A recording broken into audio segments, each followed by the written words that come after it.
Hey, welcome back. I have another video, and this one is going to be an unboxing with a twist, which I'll get to in a moment. This is the Warhammer 40,000 Imperial Griffon, as the box says. This was released in 2nd edition, and it was Cadian focused. These are pewter Cadians. These guys were included. We'll get to them in a minute. So anyways, this thing here is a mortar tank, and it was a heavy support choice that was discontinued near the end of 3rd edition, early 4th edition, because the guard book that came out at the end of 3rd did not include the Griffon. They were removed, and they weren't put back until 5th edition into the book, but the model never returned. You would have to buy through Forge World until 8th edition, when these were put to Legend. And I believe also the Forge World model was discontinued at that time, along with what feels like half of the Forge World guard range. So, getting into the box. I love 2nd edition boxes. Same with 5th edition fantasy. They are very bright and inviting. They draw your eye.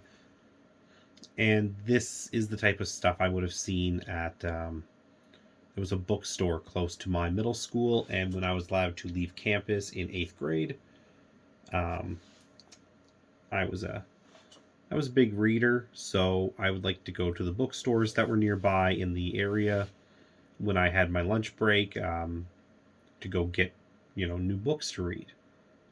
And there happened to be one that sold stuff like this, and they had D&D and whatnot, and I didn't know much about any of that stuff back then. I was like 13, maybe 14, and probably 13. So anyways, I saw this Warhammer stuff, and I used to go there at least once a week just to look at the boxes, and I really think the new stuff looks nice, but I'll always go back to what I say, that the old stuff, it just draws kids in. At least I think it does. I mean, maybe the kids today would like the other stuff better, but I also think younger kids are still going to see this and go, wow, it looks pretty cool, and they want to go at least see what it is. So what we see on here is the tank with a close-up of the crew that are included and the transfer sheet, and these are stickers. They go on the antenna. Side view, same picture on both sides. And you get a little description here on the back. Up here you can pause and read that if you like, and another image. And also there's the always included what colors were used. These are the very old colors, so you would not see these names around anymore. They're long gone. Okay, so this box, though, as I open it up and get into the interior, you'll see it's actually quite empty. I have an accessory sprue that is left. It's not fully used because I didn't give the dozer blade to it. I also have the transfer sheet,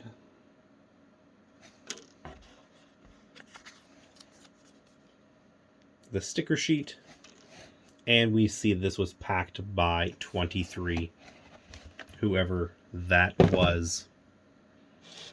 But I did get this thing built and painted a few months ago, and even though it's not a true unboxing, I decided I would still go through this because I think this is a great model. I went with the Cadian 122nd, as everybody who's been following the channel for a while knows, and this is airbrushed. This is just the scheme I used for my tanks. I'm sure it's not the the actual way you're supposed to paint 122nd, but other than looking at pictures, there was really no proper information I could find on how to do it right. And even if I did find the right paint colors and whatnot, none of that stuff exists anymore. You have to go best approximations, and I didn't feel like doing that. So It's a cool model. It is based off of the Chimera, and it's hollowed out like the Basilisk. But then it has this. All of this here is pewter.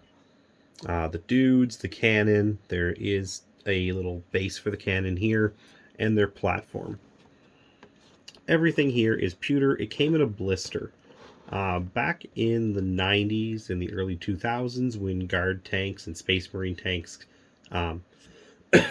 came out that were plastic, but then the chassis would be used for other variants of that tank. Usually what would happen is either they would sell a blister that would let you upgrade a box, or like a box tank as you build it, or you would buy a tank, then it would be hybrid. A lot of hybrid models back then for infantry and vehicles. And they would throw in blisters inside the box. And it was a really interesting way to do it. Obviously, getting a fully plastic kit is always going to be better, but there is a weight to this that I really appreciate. This is the heaviest little tank I own by far. I don't even know if my Shadow Sword weighs as much as this thing, or my Baneblade. I'm trying to think what I have that's even comparable to this, because this thing here is it's much more solid than you would expect for a little tank. Yeah, it's not much more to say. You know, it's a cool model. Zoom in on the crew there. They're really cool. You get this comms guy who I guess is calling in or getting the coordinates called into him, and the other guy setting up the shot. I don't think it came with an artillery round. Some of them did. I know the Basilisk back then, it came with some crew that were pewter, and they were pretty awful. I mean, really, when you come down to it, they just look like they were like artillery crew from World War II. I feel like they might have been like a recycled sculpt or something. I don't think there was anything on the Basilisk crew that made them look like 40k guardsmen. But it did come with artillery shells that you could use. I'm guessing you would just lay them on the back platform. This didn't have that.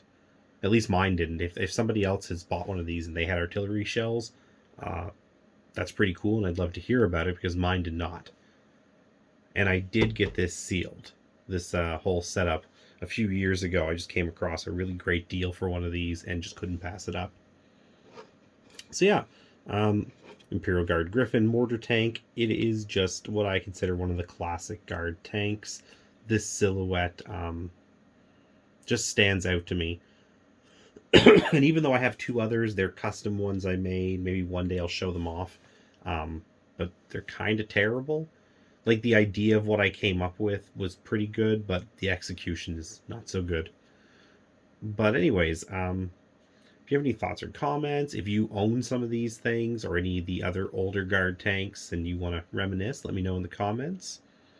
And yeah, there won't be very many of these unboxings where it's like this, just so I'm clear. This is just kind of a rare case. I really just wanted to show off the box and the mini.